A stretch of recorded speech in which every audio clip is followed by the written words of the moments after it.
Good evening, everyone, and welcome to another round of sound. This is the #1 Cochran Sports Showdown. I'm Bob Pompeani, you're number 25, and we always got stuff to talk about. It's not been a good week for Pittsburgh sports. We're going to talk about the Penguins, who are 1-6 in their last 7. Pitt Panthers, after 7-0, are now 7-4. But the #1 topic tonight on the #1 Cochran Sports Showdown will be the Steelers and their recent loss in Cleveland. And here to discuss is your panel tonight. We got all Steeler experts from the Pittsburgh Post-Gazette, Mr. Ray Fittipaldo, the man in the middle, Brian Batko from the PG, and Chris Adamski from the Trib. All right, Ray, I want to start with you on this one. Thursday night. What is it about Thursday night that Mike Tomlin and his team can't put together good performances, especially in Cleveland? Yeah, maybe they got to stop going to Cleveland because it's 0 for 3 on Thursday nights with the Browns. The one thing, Bob, I think it's a bunch of things, first off, but I don't buy Mike Tomlin's explanation that they got off to a slow start on Thursday night. I thought they went up and down the field, and I thought there were 2 crucial calls that Mike Tomlin made that contributed to that, I don't want to say slow start, but them not scoring early in that game. The one is attempting a 58-yard field goal. You could have played field position and punted. And the second was go for it on 4th down at your own 46, and you give them the ball at midfield again. I thought that changed the trajectory of the game. I know the Browns didn't immediately take advantage of that, but the Steelers didn't play their type of let's play defense type of football, and I thought that got them behind. Right. Yeah, it is sort of mystifying these struggles on the short weeks. And, I mean, when you hear some of the national pundits talk about the Steelers and what makes them so good year in and year out and have such a high floor, it's the physicality they play with week in and week out. And maybe it's just human nature. It's tougher to kind of turn that around.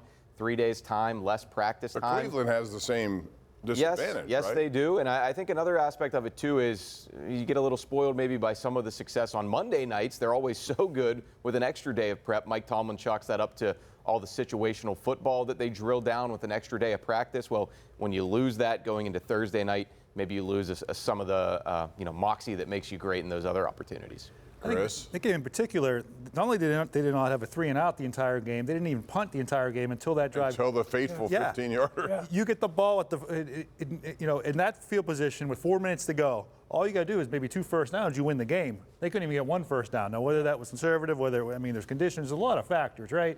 Yeah. On a big picture, it is a road game. It's all the cliches, right? And they're cliches for a reason, though. They become narratives for a reason. They're a division game on a short week on the road. Those are always the quote-unquote traps, or the people in Vegas will tell you never to take that team, no matter what it is. And even this week, it looked like, 3.5 points. The Steelers should be able to easily cover that, and sure enough, they didn't. So there's specific reasons why they lost that game, and I do think you can probably, if you want to, chalk it up because of all those factors, the conditions, the snow.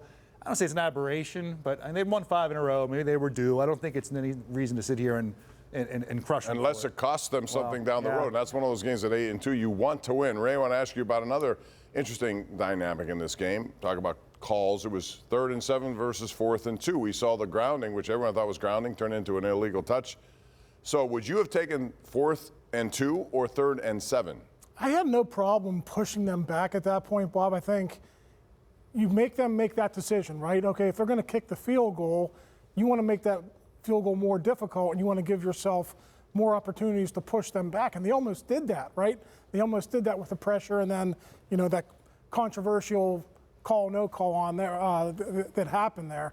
So I have no issue with that. To me, 3rd and 7, you got to play better defense. You can't let Jerry Jeudy run wide open and make that easy catch. I mean, that was criminal how easy that was for the Browns. Yeah, I'm with Ray on that one. I don't second-guess Tomlin too much on that explanation. The only thing I'd say, though, you have 2 downs versus 1. Yeah, you know and then, right, but if you stop them on that one and then they get it on the next one, people are going to ask you, well, why did you give them, the one play instead of 2? So that's always a tough call for a coach. I had a bigger issue with some of the decisions throughout the game, the clock management in the first half, keeping the timeout in the pocket instead of trying to stop that clock one more time for the Browns, get it back for Russell Wilson, and then lo and behold, it ends with Myles Garrett sacking him once for the 3rd time in that first half. So I think there were a lot of issues there for Tomlin, but I didn't have too big of a problem with that decline or How about penalty you, Chris? issue. 4th and 2? Give him one shot. Would they have kicked it? The officiating, he went like this to give the grounding signal, and then we never heard about it again. We heard him change to go from acceptor. I don't know. And then they had to use a timeout there, too. Yeah, that was there was the timeout. The timeout was a mistake. I could see the logic on both sides, so I don't think it was an egregious error. I think you don't give him 2 extra downs. I think that it's almost like a rope-a-dope. It opens up their playbook more on 3rd and 7, 7 yards to go than a 2. Right. I'd rather almost stop somebody on a 2-yard one play rather than in 2 plays from 7 yards, and because you have 2 chances then to kind of go beyond the sticks. Well, that entire game, they couldn't stop him on 4th down at all. They actually had a good percentage on 3rd down. Yeah. Which is totally against what you normally would think. 1 for 10 versus 4 for 4. Brian, I want to ask you about this one now, and it's about Justin Fields. We saw him more than I think maybe most of us thought we would see him. Is it too much Justin Fields, not enough? Or do you think it should be Russell Wilson and only him in 1 or 2 plays a game? I wish I knew. I wish I had the answer to that. If I did, I would be Arthur Smith and the offensive coordinator of the Steelers. I get what they're trying to do here. They've had issues in the red zone. Russell Wilson not completing a lot of passes inside the 20, even fewer inside the 10. So that's been a little bit of an Achilles heel for him since he did take over as the starter. You want to try to get something going. You want to try to have a little bit of that cheat code with the athleticism on the short yardage. But it seemed more disjointed than not Thursday, and they've got to try to figure that out now that they have this little mini bye, the right feel to have for when to mix him in there. Chris? And one long run is why you do it, or why you can do it. I mean, it is pretty remarkable that he even an 8 or 9 yard game like the week before, the game before, is something that it just shows his raw talent, how good he is with the ball, because everybody knew he's going to run the ball in those situations, and he's still getting 8 or 9 yards a clip, and he had the one big play. Now, people were crushing him kind of for the Steelers or Tomlin or Arthur Smith, whoever, for the throw in the pass, because it's like, why not throw with Russell Wilson? But I think you do have to. If you're going to have a package, you can't have him run. You can't have him just do a QB sweep every single play. Otherwise, people would have been saying it was telegraphed. Yes, well, that's the nature of the beast, though, isn't it? Is that the time you want to change your tendencies, though? Well, you're right. To me, in that situation, you're going to put him in there for 2 downs. You got to have Justin Fields run it at least once. You don't have him hand it off and then throw a 50-50 ball in that situation. And to me, that the usage is fine. It's the when do you do it and how do you do it. I mean, he's a great athlete. They are going to use him. But to me, they got to figure out the right circumstances. And that end-of-game situation was not the right circumstance. That's exactly what I was going to say, Ray. I'm okay with the why. The how, I think, needs to be worked on when you have that personnel grouping with Spencer Anderson as an extra lineman, a couple tight ends, and Cordero Patterson split out wide. I think it becomes less of a wild card if you have all these unusual players grouped in there with them. We need to take a break. When we come back, we're going to talk about the defense, specifically Minka Fitzpatrick.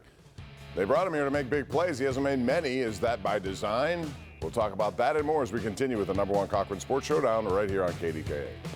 All right, welcome back. We continue #1 Cochran Sports Showdown with these 3 gentlemen. We're talking about the Steelers, and this segment specifically about Minka Fitzpatrick.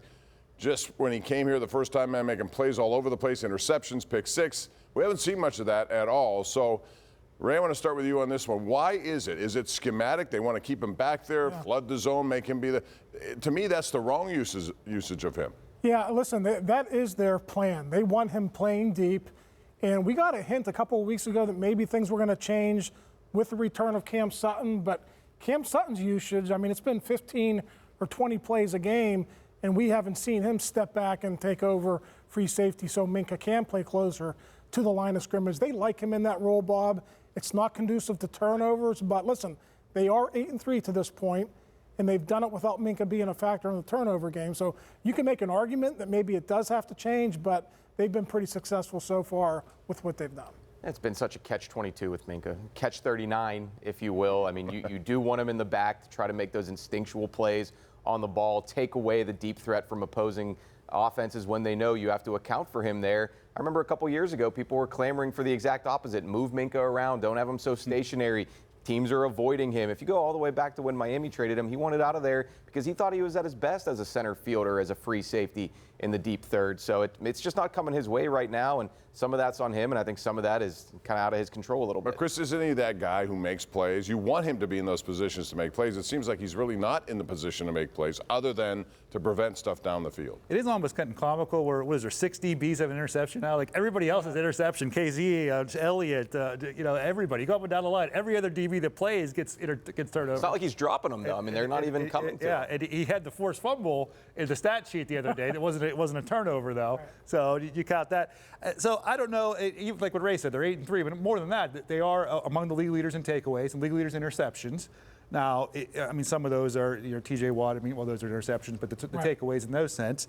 But how's the sausage made? Does it matter if it's Minka making them? Is he part of the formula that's causing them? You would have to think, with his history, with his pedigree, with his resume of things he's put out there on takeaways, that has to be affecting other teams' offensive coordinators, and you're getting the turnovers one way or another. So, I mean, that's kind of my defense for him, I guess. Although, yeah, you think once in a while, here and there, you get one. Now, this is an emotional game, and of course, after the game, you guys are in there, you're going to hear emotional things. However, George Pickens went a little bit further than that, Ray. He said the Browns are not a very good football game, not at all. Now, they have that game coming up in 2 weeks, and I realize, you know, it is what it is. But if you're the head coach, you want to hear that coming from your star receiver. Listen, it's true the Browns aren't very good. But what does that say about them? Why say They just lost to them. Well, I mean, it's the wrong time to say it, isn't it? Listen, George Pickens wasn't the only one blaming the conditions.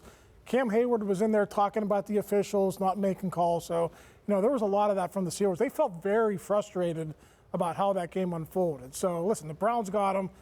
Bob, I wouldn't be surprised if 2 weeks Steelers beat them by 21 points. I wouldn't either. So, but that's not the point, though. Yeah. I don't want to. You don't say it. You can think it, but you don't say it. They might, Ray, but maybe they'll get swept. I mean, why give them that extra bulletin board material now? Now you're giving them another reason and an opportunity to get up for that rematch a couple weeks from now if you're Pickens. Mike Tomlin talked last year about how he needs to be a little bit more mature with how he deals with some of the media interactions and the public-facing comments that he makes. And I don't know if I'm seeing the growth too much from 2023 to 2024. Yeah, I think at this point, George Pickens is who he is. If the Steelers lose a game or he's not productive in it or not getting the ball in it, he's going to say something or do something, whether it be a fight or, I mean, think about it. Every game they lost this year, the last 2 games they lost, there's been an end-of-game incident involving, a skirmish. And then comments, that's just George. The Steelers they drafted George. He's immensely talented, maybe the best pure talent receiver there is.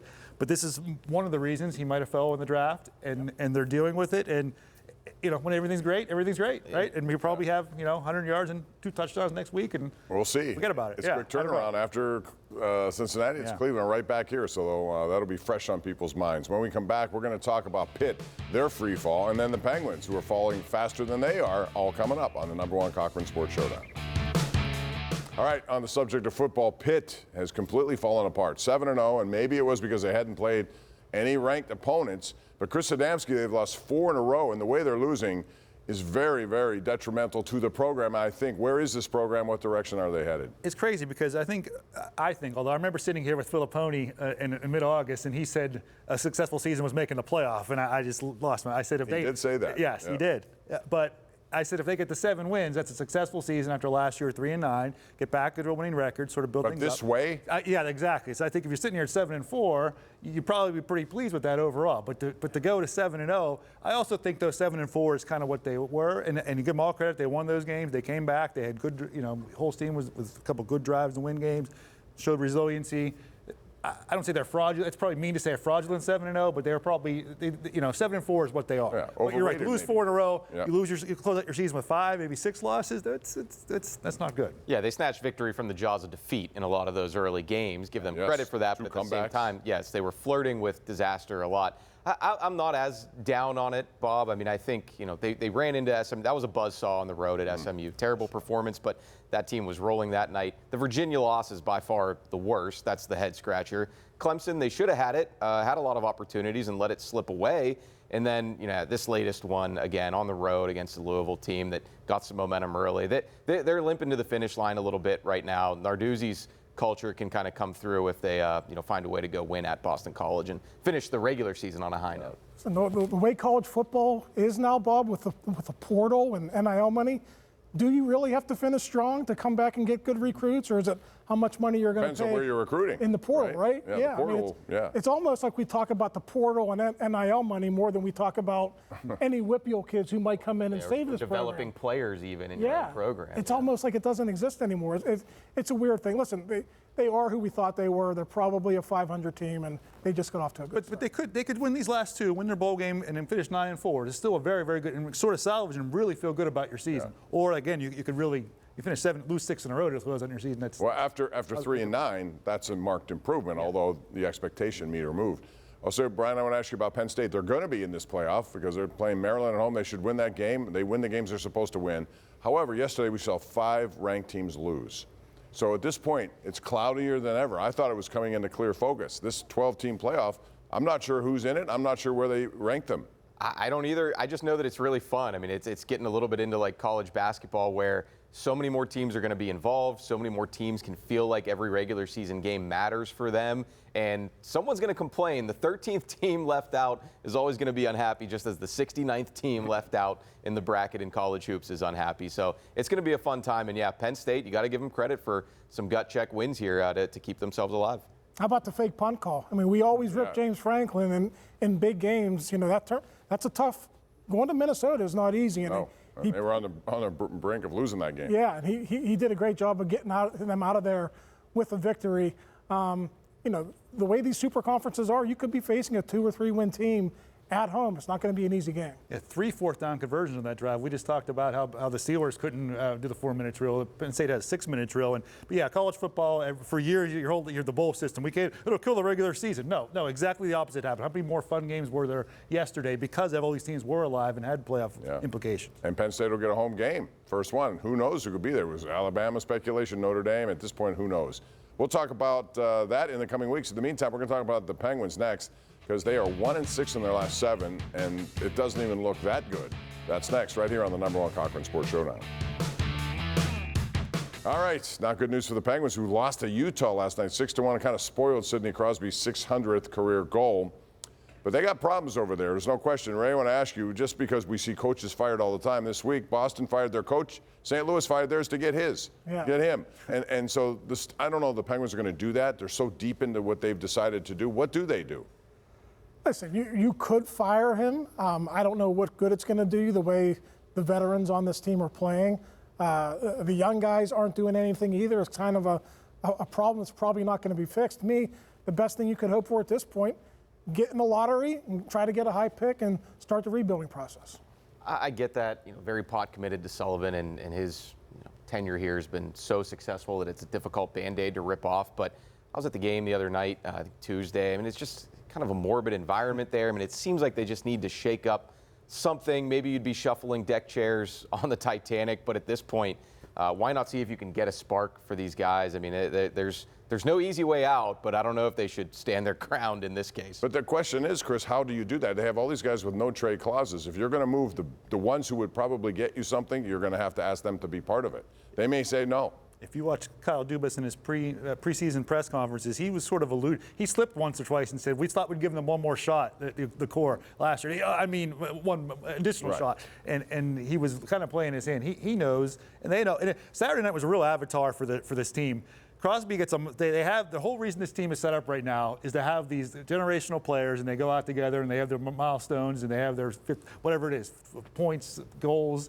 And Crosby gets a 600th goal, which is a major milestone, and they lose 6-1 to a virtual expansion team. Doesn't have a name at home on a Saturday night. Nameless gray faces, you know who they are. It's just really an embarrassing performance, and it's just they're bad. They're not good at all. They're not competitive in a lot of these games. And they decided to go this route. They could have let Malkin and Letang go when they were at the end of their contracts. They decided to double down and bring them back. They also brought in Carlson. Not a good move, as it turns out. Graves, not a good move. And then Jari gets a long-term. Goalies, Ray, at some point, they got to rehabilitate him so they can trade him, I think would have to be their goal, because he's not their best goaltender right now. It's a kid in the minors. It doesn't matter who they're playing at this point. So to me, guys, I mean, just like you said, try to rehabilitate Jari. And the good news is if you do that, maybe you could deal him and get some prospects in return. But, I mean, no one else is performing, so you might as well play him. I mean, whether it's the goalie or the core that you mentioned, Bob, I mean, there are a lot of moving parts personnel-wise that would make it difficult to really switch things up on the fly. That's why I do come back to, maybe it's making a move with Sullivan. That's the most direct, straightforward way to try to shake things up as a last-ditch effort here. I mean, I'm sure. And they already traded Lars Eller, and they got pretty good value for being a third-line center at age 34 or whatever he was. They got a couple draft picks, and I'm sure anybody else, anybody's available. Anybody when Crosby's not available, and we'll see if Malkin and Letang. That's where it'll get interesting. Is if this gets so bad that either I don't know who would want Malkin, to be honest with you at this point, but somebody who's a contender. Because he still can play. Power play. If they want out, or if it gets so bad where the Penguins are almost desperate, they're like, we need to get young, whatever it is. That's when you know it'll be rock bottom, at least for this group. Well, good coaches have been fired a long time. Before Montgomery was Cassidy. He gets fired in Boston, goes to Vegas, wins a cup. Now this guy's immediately hired in St. Louis. All right, let me tell you about Black Friday. You know what? It's all month long at #1 Cochran Kia with up to $1,000 in extra savings. You will get $500 off the clear-cut price of any new vehicle, plus an additional $500 over KBB for your trade. You can also stack your $1,000 off with special lease and financing offers to really achieve maximum pricing power. So don't miss Black Friday all month long. #1 Cochran Kia until November 30th. We'll be right back. All right, welcome back. Big game coming up. You'll see it on KDKA-TV. We have pre and post. It's the Bengals and the Steelers in Cincinnati. Quick prediction, Ray. Who do you like? Joe Burrow's going to light them up, but Russ is going to light them up more. Steelers 38, Bengals 34. Wow. Ooh, I haven't fully delved into the matchup to give a score prediction just yet, Ray, but I got to say that I think I'm going to pick the Bengals. Their backs are against the wall. This is a big game for the Steelers. This is a humongous game for the Bengals. If they lose, they've been close in just about every game right, they if played. they lose this, they might as well pack it in. Yeah, and this is still one of the better offenses in the league and one of the better quarterbacks in the league. They're at home. These division games, you've always feel like the Steelers split them anyway. I got to pick the Bengals. All right, I tend to agree with that. I think Cincinnati is in a last-ditch effort. That's going to wrap it up for our program. Big thanks to Ray Fittipaldo, Brian Batko, Chris Adamski. I'm Bob Pompeani. Happy Thanksgiving. We'll see you back here all this week on KDKA.